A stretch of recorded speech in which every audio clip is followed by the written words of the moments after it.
I'm Joshua Headley. I am a film major at Full Sail University, and this is my CSI podcast on how technology has impacted the film industry. Today, I will be talking about how technology has impacted and changed the art of film editing. What began as a simple process of starting and stopping the crank of the camera to begin and end a scene has now evolved into a completely digital post-production process through the use of computers. The Great Train Robbery is a 1903 Western film by Edwin S. Porter and is considered a milestone in filmmaking. While most films at the time were relatively short and consisted of one singular shot and plot, Porter introduced this 12-minute film narrative that told one story with the use of multiple scenes. Porter is often referred to as the father of film editing as he introduced the concepts of cross-cutting, double exposure composite editing, camera movement, and on-location shooting. As the editing process evolved into more of a post-production role through the cutting and splicing of a positive copy of the film negative, the demand for a machine that would allow the editor to view the film while editing became increasingly apparent. The Moviola was first introduced as a home movie projector in 1920 by Iwan Suryer, but because of its high cost of $600, very few were sold. An editor at Douglas Fairbanks Studios suggested the machine be adapted for use by film editors, and by 1924 it was introduced and became the standard editing equipment until the 1970s.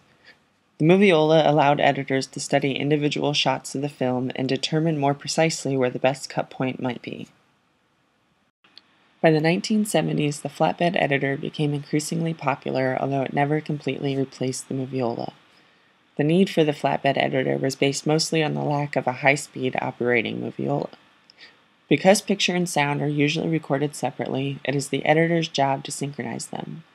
Both the picture and sound reels are loaded onto the flatbed on separate motorized wheels called plates.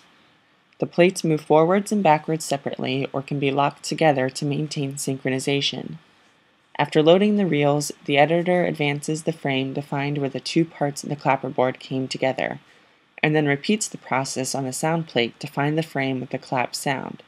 This is marked as the sync point on both reels, and the flatbed is switched into interlock mode, so that both picture and sound reels advance or reverse by exactly the same amount to maintain synchronization.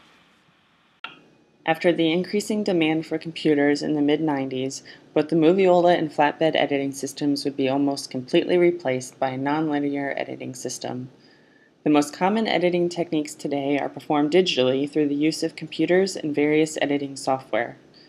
Editors are now able to make cuts, splices, transitions, and hundreds of other techniques at the push of a button.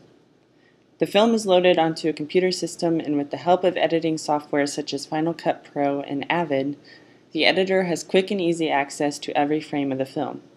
By simply dragging and dropping the frames into a timeline, the editor can easily create a rough cut of the film quicker than having to manually cut and splice the reel and load it onto a Moviola. Computers have advanced the film editing process so much that now, through easy-to-use programs like iMovie, anyone would be able to upload a home video to a computer and edit it in the same way that a professional would edit a motion picture today.